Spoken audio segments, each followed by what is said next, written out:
السلام علیکم دوستو، میں آپ کی خدمت میں حاضر محمد ستار باقر اپنے YouTube channel astrology with Ahmed Baqir پہ۔ دوستو، آج اس ویڈیو کا موضوع ہے کہ 26 دسمبر 2019 کو لگنے والا اس سال کا آخری اور 5واں سورج گرہن کی تفصیل ہم اس ویڈیو میں جانیں گے۔ تو دوستو، ویڈیو کو آگے بڑھانے سے پہلے میں تمام دوستوں سے گزارش کروں گا کہ میرے چینل کو سبسکرائب کر لیں۔ اس سال کا آخری اور 5واں سورج گرہن بروز جمعرات 26 دسمبر صبح 7:29 اور 53 پر ہوگا۔ انتہائی نقطہ عروج 10:17 اور 46 پر ہوگا، جبکہ اختتامی گرہن دوپہر 1:05 اور 44 پر ہوگا۔ فلکیاتی حساب سے یہ گرہن برجدی کے 4 درجے 6 دقیقے اور 51 ثانیے پر ہوگا۔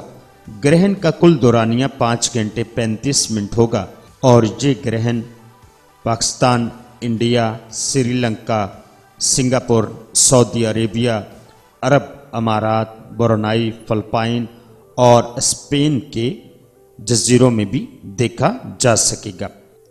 جیسے کہ آپ کو علم ہوگا کہ یہ سورج گرہن برجدی یعنی کہ زیچے کے 10ویں گھر میں رونما ہو رہا ہے۔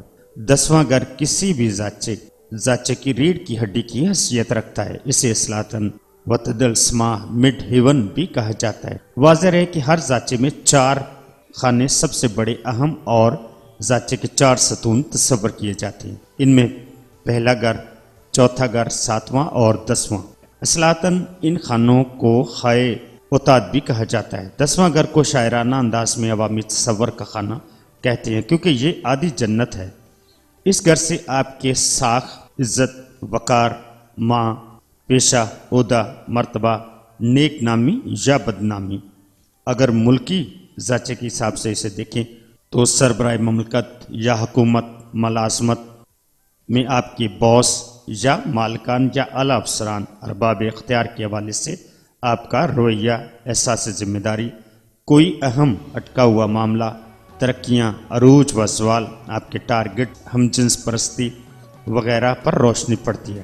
10واں گھر کیریئر اور پیشہ ورانہ امور کے ساتھ ذاتی کاروبار اور شہرت سے متعلق ہے، لہذا اس کی قوت و ضعیف اور اس کی حاکم سیارے کی پوزیشن فیصلہ کن نتیجہ رکھتی ہے۔ تو اب جانتے ہیں کہ برجدی یعنی کہ زیچے کے 10ویں گھر میں لگنے والا سورج گرہن ہمارے پیارے پاکستان پر اور ہم پر کیا اثرات مرتب کرے گا۔ برجدی میں لگنے والا سورج گرہن ملک میں جنگ و جدل کی صورتحال پیدا کرتا دکھائی دے رہا ہے۔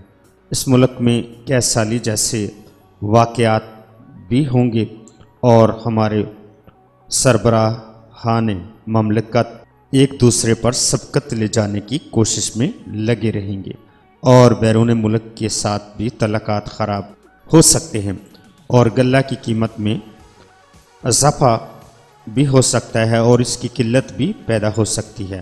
خون ریزی جیسے واقعات رونما بھی ہو سکتے ہیں۔ اللہ تعالی ہم سب کو اپنے حفظ و امان میں رکھے۔ سورج گرہن میں ہمیں نماز کسوف ادا کرنے کا حکم ملتا ہے۔ حضرت عائشہ صدیقہ رضی اللہ عنہا سے روایت ہے کہ رسول صلی اللہ علیہ وسلم عہد مبارک میں سورج کو گرہن لگا تو رسول صلی اللہ علیہ وسلم نے لوگوں کو نماز پڑھائی۔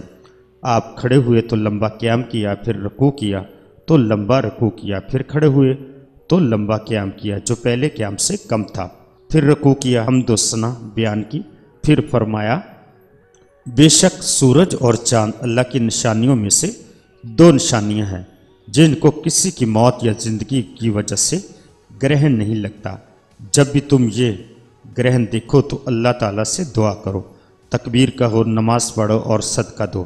پھر فرمایا اے امت محمد، خدا کی قسم اللہ تعالیٰ سے زیادہ غیرت والا کوئی نہیں جب کہ اس کا بندہ یا اس کی لونڈی زنا کرے۔ اے امت محمد، اگر تم جانتے ہو جو میں جانتا ہوں تو تم کم ہنستے اور زیادہ روتے۔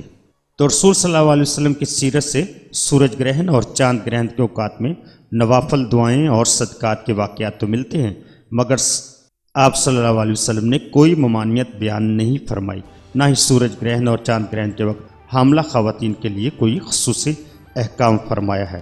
تو دوستو اپنا بہت سارا خیال رکھیے گا اور اپنے پیاروں کا بھی خیال رکھیے گا اور مجھے اپنی دعاؤں میں یاد رکھیے گا۔ اللہ حافظ، فی امان اللہ۔